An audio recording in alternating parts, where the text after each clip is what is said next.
নমস্কার, Assam prime network থেকে আমি ইন্দ্রাণী আপনাদের স্বাগত জানাচ্ছি।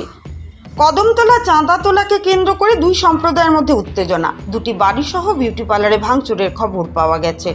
জানা গেছে কৈলাসহর থেকে একটি গাড়ি যাত্রী নিয়ে মাকুন্দা যাচ্ছিল। সেই সময় কদমতলা বাজারে গাড়িটিকে আটক করে চাঁদা চায় স্থানীয় একটি ক্লাবের সদস্যরা। এরপরই এই চাঁদা নিয়ে দুই পক্ষের মধ্যে ঝগড়া বিবাদ বাঁধে।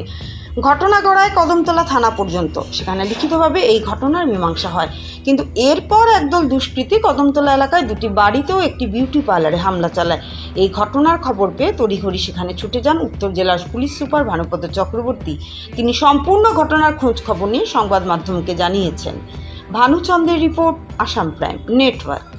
দুর্গাপূজার চাঁদা কালেকশন নিয়ে দুইটা ধর্মীয় সম্প্রদায়ের মধ্যে উত্তেজনা সৃষ্টি হয়েছিল এবং ভালোই উত্তেজনা সৃষ্টি হয়েছিল।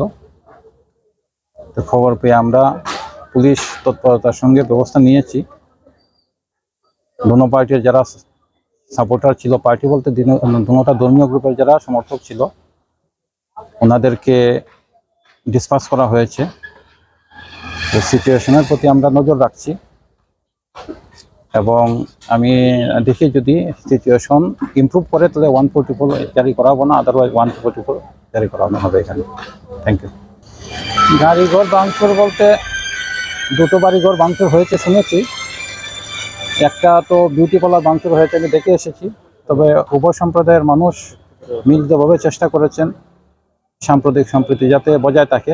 আমিও আমার পুলিশ প্রশাসনের তরফ থেকে সবার কাছে অনুরোধ রাখবো, আমরা আইনগত ব্যবস্থা যেটা আছে সেটা আমরা নেব, ওনারা যেন এলাকার শান্তি শৃঙ্খলা বজায় রাখেন।